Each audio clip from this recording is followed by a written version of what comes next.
Всем привет, с вами Елена, и это канал Вот бы мне. Друзья, в этом видео я хочу поделиться новостями из Узбекистана, но на самом деле они могут касаться и победителей из всех других стран, потому что комментарий, который был найден на официальной странице посольства США в Ташкенте, может говорить о многом.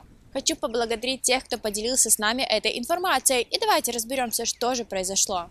Итак, 2 дня назад посольство США в Ташкенте провело прямой эфир в формате вопрос-ответ на тему неиммиграционных виз. Они сказали, что наконец-то открывают свои двери и готовы проводить собеседования по всем категориям неиммиграционных виз. Пока что записаться будет непросто, ведь желающих очень много, но они будут над этим работать. Но речь в данном видео пойдет не про это. Более подробно на тему трансляции мы поговорим в другом видео, а пока сможете ознакомиться с ней самостоятельно по ссылке, которую я оставлю в описании. Она прошла на русском и английском языках, так что разобраться, о чем шла речь, не очень сложно.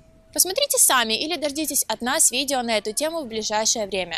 Сейчас же я только выделю несколько интересных моментов, которые касаются победителей лотереи Green Card.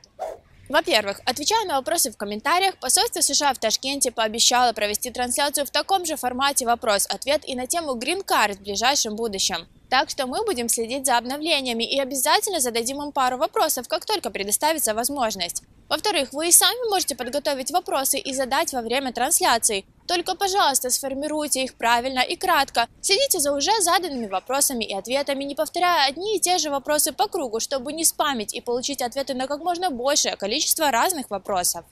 И в-третьих, самое важное, выяснился один интересный нюанс, который, как мне кажется, говорит о том, кто виноват в том, что до сих пор, на конец ноября, случаи назначения интервью единичны, хотя прошло уже 2 месяца с того момента, как собеседования должны проводиться.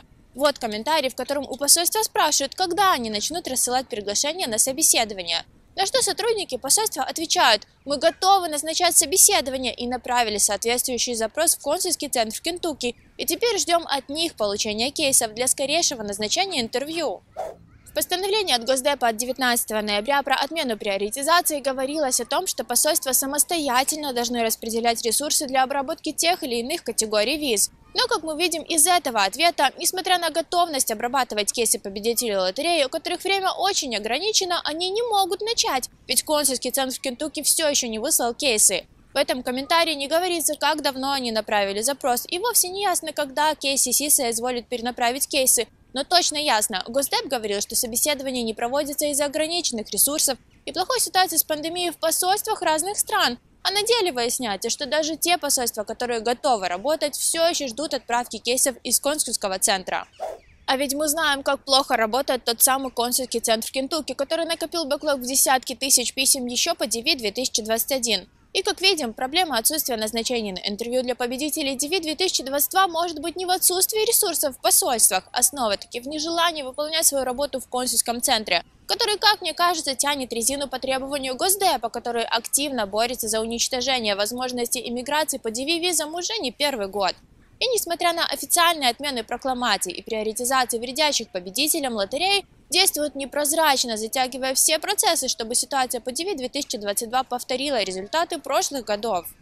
Конечно, я могу ошибаться, и все это действительно лишь часть стандартной нормальной процедуры, но мне так не кажется. Мы направили эти данные и адвокатам. Возможно, они смогут это как-нибудь использовать, защищая наше с вами право на прохождение собеседований в новых исках. Как будет, покажет время. А мы, как и всегда, будем следить за всеми новостями и делиться самыми важными из них максимально оперативно. Ну а на сегодня все, друзья. Если информация была полезной и познавательной, поддержите наш проект. Подпишитесь на канал, подключите уведомления, поставьте лайк и поделитесь этим видео с друзьями. А если у вас остались вопросы к нам, смело задавайте их в комментариях. Каждую неделю мы делимся полезным контентом, так что зовите друзей и оставайтесь с нами.